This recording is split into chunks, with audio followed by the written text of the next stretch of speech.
The glass towers of Seoul's financial district gleamed under the morning sun as Mia clutched her worn portfolio against her chest. 6 months pregnant and homeless for 3 weeks, she had spent her last coins on subway fare to reach this interview. Her carefully pressed blouse, borrowed from a shelter volunteer, couldn't hide the slight curve of her belly. Lee Jun-ho's corner office occupied the 42nd floor of Stellar Corporation. At 34, he commanded respect through calculated precision rather than warmth. His assistant had quit without notice, leaving him drowning in unorganized schedules and missed appointments. The employment agency had sent 12 candidates. All had fled after witnessing his legendary perfectionism. Mia entered with quiet dignity, her resume modest but honest. She had worked as a translator before her husband's death left her penniless and pregnant. No family, no savings, just determination wrapped in threadbare clothes. "You're pregnant," Jun-ho observed, his voice neutral. "Yes, sir. Due in 3 months. Most employers would consider that a liability." Mia straightened her shoulders.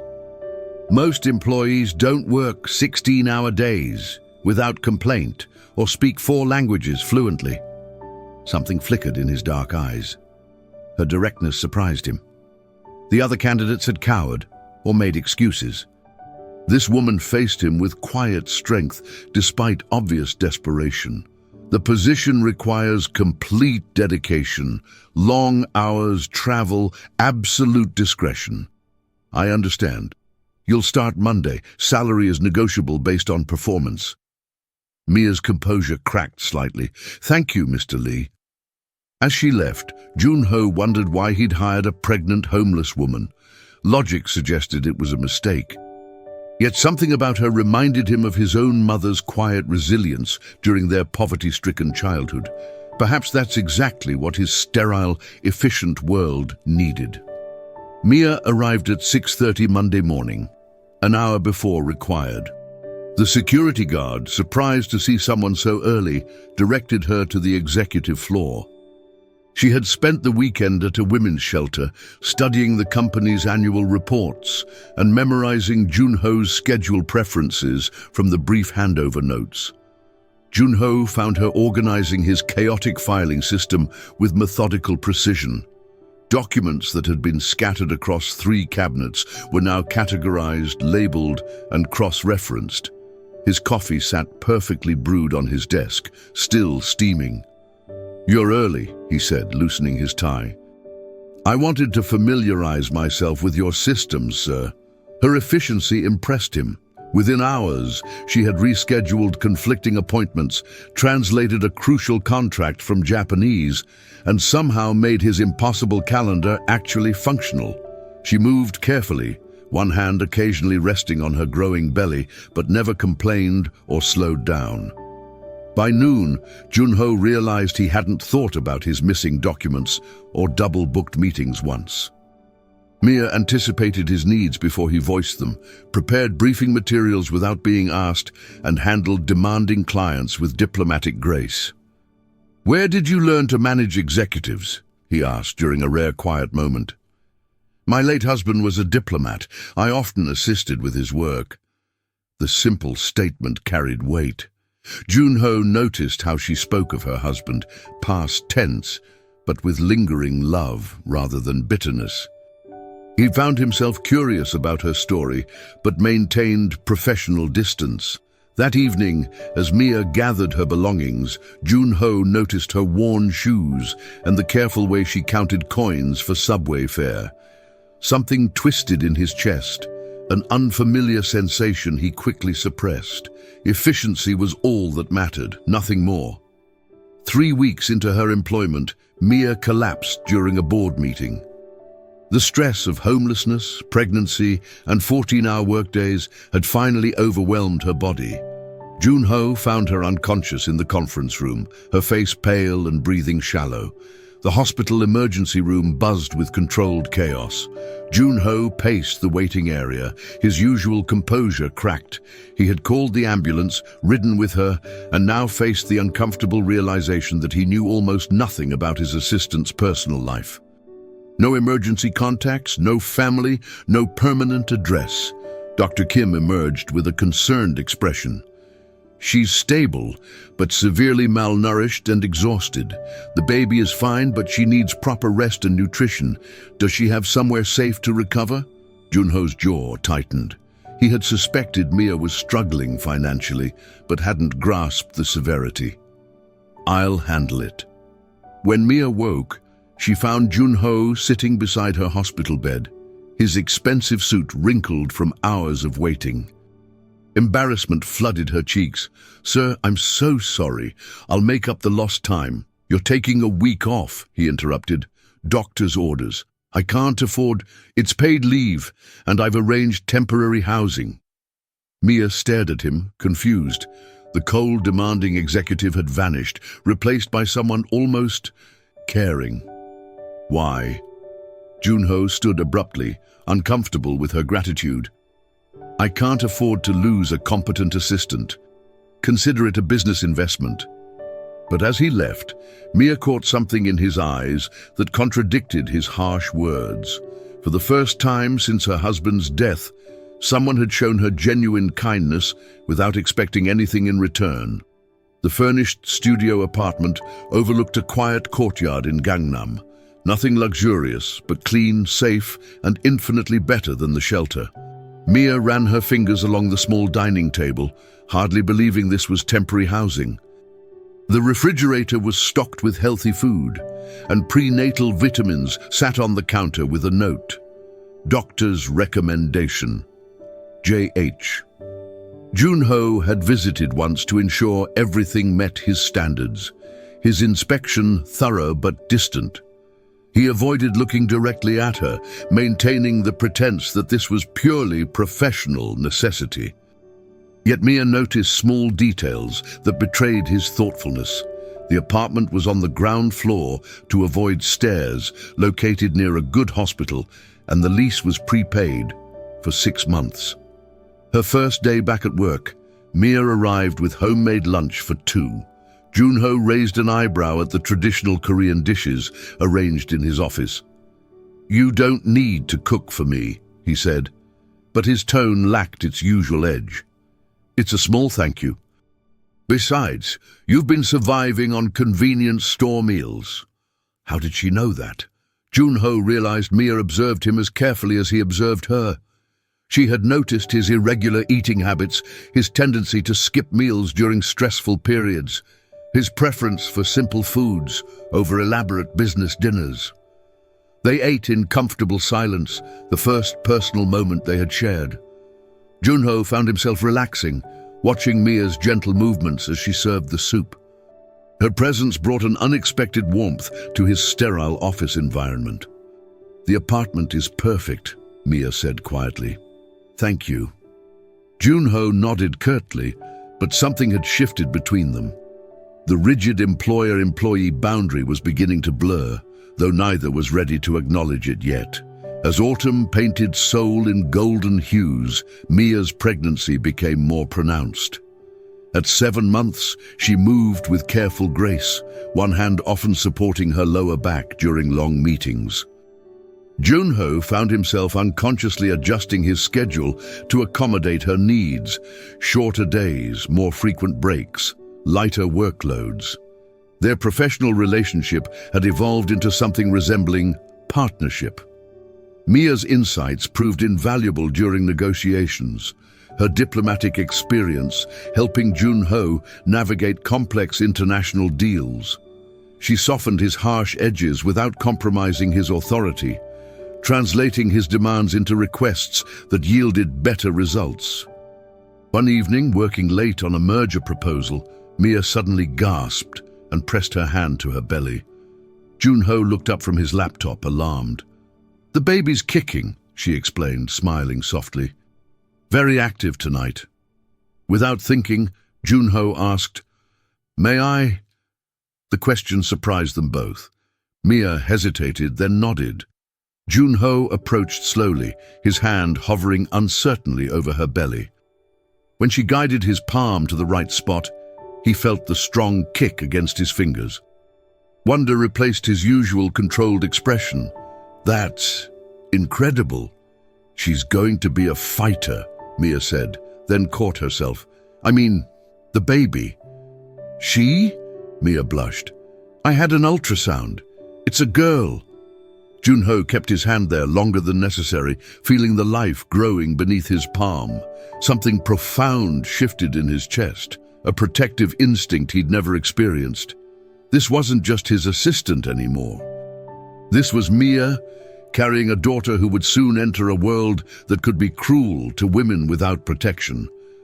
When he finally pulled away, the air between them hummed with unspoken understanding. The private investigator's report landed on Junho's desk like a bomb. He had commissioned the background check out of standard corporate caution, but the contents shattered his assumptions about Mia's past. Her late husband hadn't been just any diplomat. He was Ambassador David Chen, killed in a car accident while negotiating a crucial trade agreement. Mia was Dr. Mia Chen, former professor of international relations at Seoul National University, fluent in 6 languages, not 4.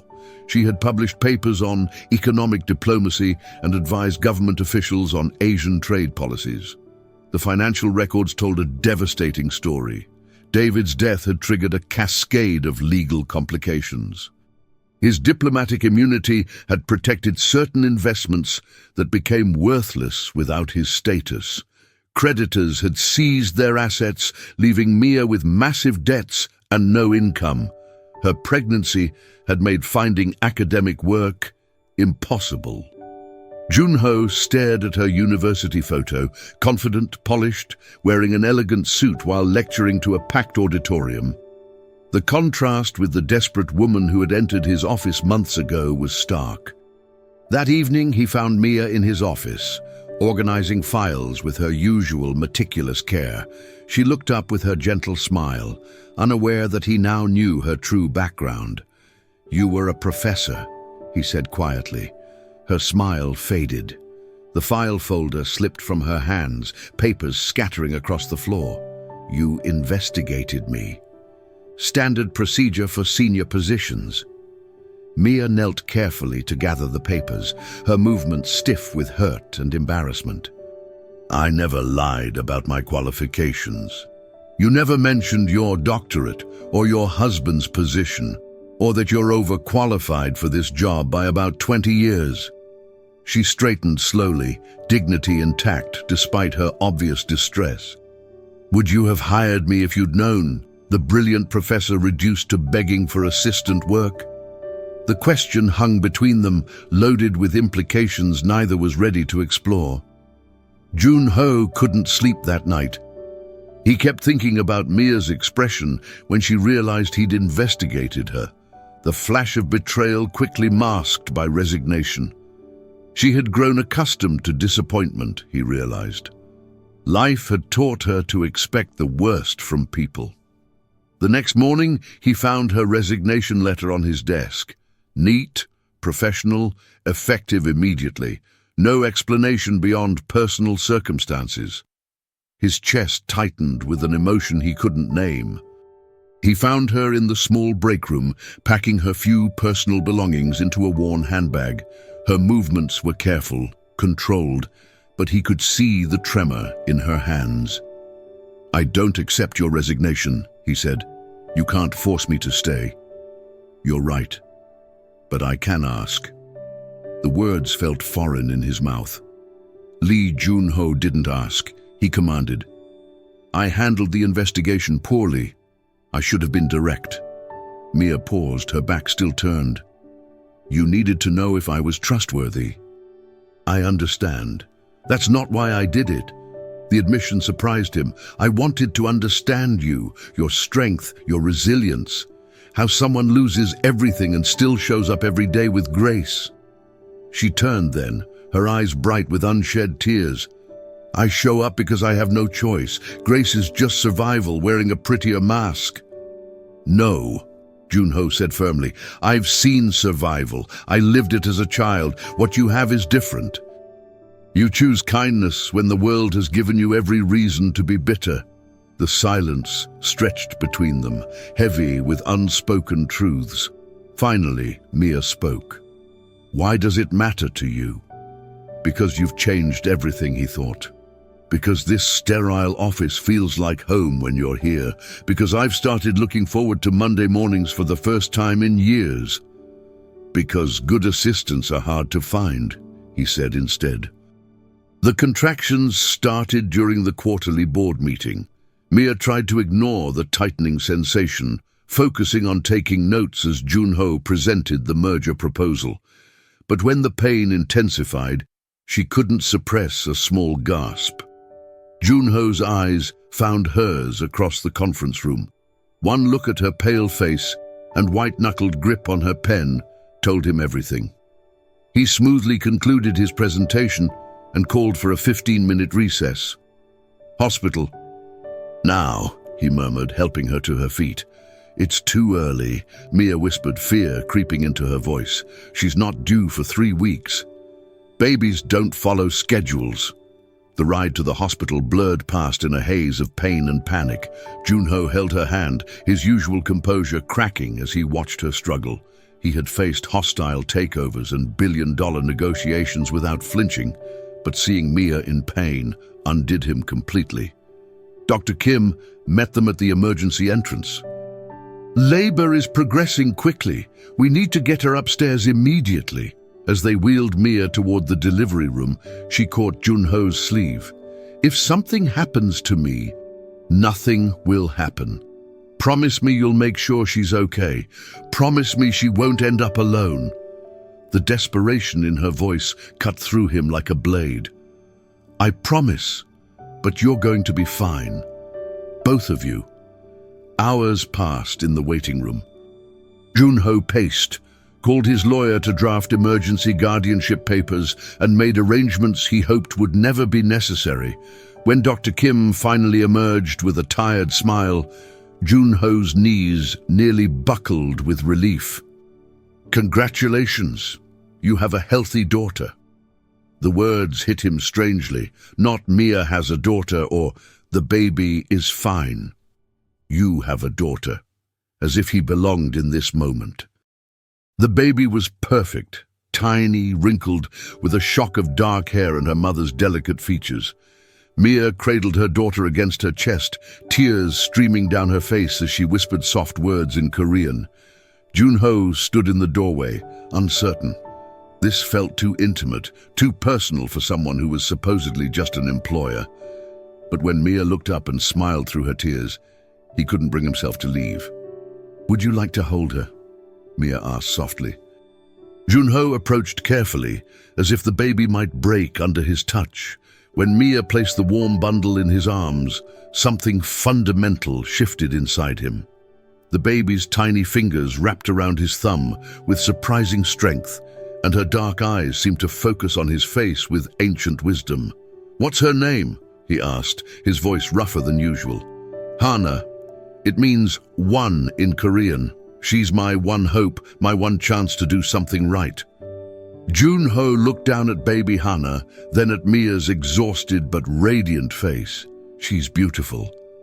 "She's everything," Mia whispered. That night, as Mia slept and Hana dozed in the hospital nursery, Junho made phone calls. He arranged for extended maternity leave, upgraded Mia's apartment to a larger space suitable for a baby, and had his assistant order everything a newborn might need. When questioned about the expenses, he simply said it was a company benefit. But late that night, alone in his empty penthouse, Junho admitted the truth to himself. This wasn't about business anymore. Somewhere between Mia's first day and Hana's first breath, they had become his family. The realization terrified and exhilarated him in equal measure. Returning to work with a newborn proved challenging. Mia had arranged for daycare, but Hana was colicky and rarely slept for more than 2 hours at a stretch. Dark circles shadowed Mia's eyes, and her usual efficiency suffered under the weight of new motherhood. Junho watched her struggle with growing concern. She would excuse herself frequently to pump milk, return phone calls while bouncing a crying baby, and often worked late into the evening to compensate for interrupted days. Her dedication was admirable but unsustainable. "This isn't working," he said one evening, finding Mia in his office at 9 p.m., trying to type while Hana fussed in her carrier. "I can manage," Mia insisted, though exhaustion made her voice thin. "I just need to establish a better routine. You need help." "I can't afford a nanny on my salary." Junho had been expecting this conversation. What if the company provided childcare, on-site, professional, available whenever you need it? Mia stared at him. That would cost a fortune. For one employee's baby, consider it an investment in employee retention. But they both knew the truth. Stellar Corporation had never provided on-site childcare before, and likely never would again. This was Junho's way of caring for them without crossing professional boundaries. Within a week, a corner of the executive floor had been converted into a small nursery. Soft lighting, comfortable furniture, and a qualified caregiver who could watch Hana during meetings or when Mia needed uninterrupted work time. The arrangement worked beautifully. Mia's productivity returned, and Junho found himself taking frequent breaks to check on Hana. The baby seemed to recognize him, gurgling happily when he appeared and reaching for his face with tiny hands. Watching Junho with her daughter, Mia felt her carefully guarded heart begin to open. The company Christmas party was an elegant affair. Seoul's business elite gathered in the hotel ballroom, champagne flowing and deals discussed over canapes. Mia had initially planned to skip the event, but Junho insisted her presence was necessary for several important client meetings. She wore a simple black dress, her only formal attire, and had arranged for the hotel's babysitting service to watch Hana in a nearby suite. As Junho's assistant, she was expected to facilitate introductions and manage his schedule, but tonight felt different. He stayed close to her side, his hand occasionally touching her elbow as he guided her through conversations. "You look beautiful," he said during a quiet moment between meetings. The compliment caught her off guard. In the months since Hana's birth, their relationship had remained carefully professional, despite the intimate moments they'd shared. But tonight, something had shifted in his demeanor. "Thank you," she replied, suddenly aware of how his formal attire emphasized his strong shoulders and the way his eyes seemed to follow her movements. When the orchestra began playing, several couples moved to the dance floor. Junho extended his hand. "Dance with me. I should check on Hana. One dance." His arms encircled her waist as they swayed to the soft music. Mia was acutely aware of his proximity, the warmth of his hand on her back, the way he looked at her as if she were the only person in the room. This was dangerous territory, the line between professional and personal blurring beyond recognition. "Mia," he said softly, her name carrying weight it had never held before. Before she could respond, his phone buzzed with an urgent message. The moment shattered, reality intruding on their brief escape from the carefully maintained boundaries of their relationship. But as they separated, both knew something irreversible had happened. The crisis came on a snowy February morning. Junho's biggest competitor had launched a hostile takeover bid, threatening everything he had built. The next 72 hours would determine whether Stellar Corporation survived or crumbled. Mia worked beside him through the chaos, coordinating with lawyers, managing press releases, and handling the flood of calls from panicked investors. Hana slept in her carrier nearby, somehow peaceful despite the storm raging around them. On the second night, as they reviewed merger documents in his office, exhaustion finally overwhelmed them both. Mia fell asleep at her desk, her head pillowed on her arms. Junho found a blanket and draped it gently over her shoulders, then settled into his chair to continue working. When Mia woke at dawn, she found him still there, his tie loosened and shirt wrinkled, surrounded by empty coffee cups and crumpled papers. The sight of him, vulnerable, determined, fighting for everything he'd worked for, broke something open inside her chest. "You should go home," she said softly. "Get some real sleep." "Can't. The board meeting is in 3 hours." She moved behind his chair, her hands settling on his tense shoulders. "You're no good to anyone if you collapse." Her touch was gentle but firm, working out the knots of stress and fatigue. Junho closed his eyes, allowing himself this moment of comfort. When had anyone last cared for him this way? When had anyone seen past his success to the man underneath? "Mia," he said, his voice rough with exhaustion and something deeper. She leaned down, her cheek brushing his hair. "I know."